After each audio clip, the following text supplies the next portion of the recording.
ଆଉ ପିଲାମାନେ ଆଜି ତ ତମେ ସବୁ କିଛି ବୁଝିଲ। ଯେମିତି ଚୋରୁ ଚକୁଳି ସେମିତି ଚୋରୁ କିଛି ଜିନିଷ ନା କହିଲ। ସମସ୍ତେ ଗୋଟେ ଗୋଟେ କହିବା କୁହ। ଚୌକି, ଚପଲ, ଚଟ, ଚମ, ଚାମଚ। Very good. ତାହେଲେ ଟୋରୁ ଦେଖି ଗୋଟେ ଗୋଟେ ଜିନିଷ କହିଲ। କଣ? ଟମାଟୋ,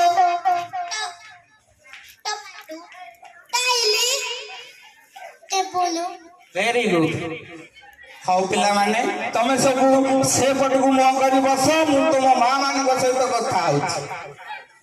ହଉ ପିଣ୍ଟୁ ମା, ଆରେ ଦେଖିଲ ତ ମୁଁ କେମିତି ଗୀତରେ ନାଚରେ ଚ ଆଉ ଟୋ ଧ୍ୱନି କିଛି ନେଇଲେ।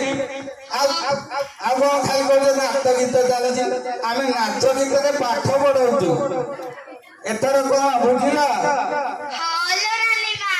ଆମେ ଠିକ ଶୁଣିଥିଲେ ହେଲେ ଭୁଲ ବୁଝିଥିଲେ। ସ୍କୁଲରେ ନାଚ ଗୀତ ମାଧ୍ୟମରେ ପାଠ ପଢା ଚାଲିଛି।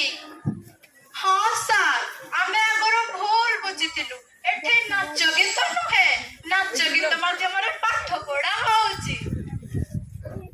ହଉ ତେବେ ଆପଣ ମାନେ ଆପଣଙ୍କ ସ୍କୁଲକୁ ଆସିଲେ ଭଲ ଲାଗିଲା। ଆପଣ ଯାହା ବୁଝିଥିଲେ ଭୁଲ ବୁଝିଥିଲେ।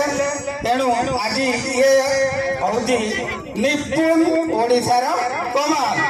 ତେଣୁ ଆମେ ଆଜି ସମସ୍ତେ ଏକ ସ୍ୱରରେ ଠିଆ ହେବା, କହିବା ନିପୁଣ ଓଡ଼ିଶାର ଏଇ ଭାବନା। ସମସ୍ତେ ଜାଣିବେ ଭାଷା ଅବମାନନା। ନିପୁଣ ଓଡ଼ିଶାର ଏଇ ଭାବନା। ସମସ୍ତେ ଜାଣିବେ ଭାଷା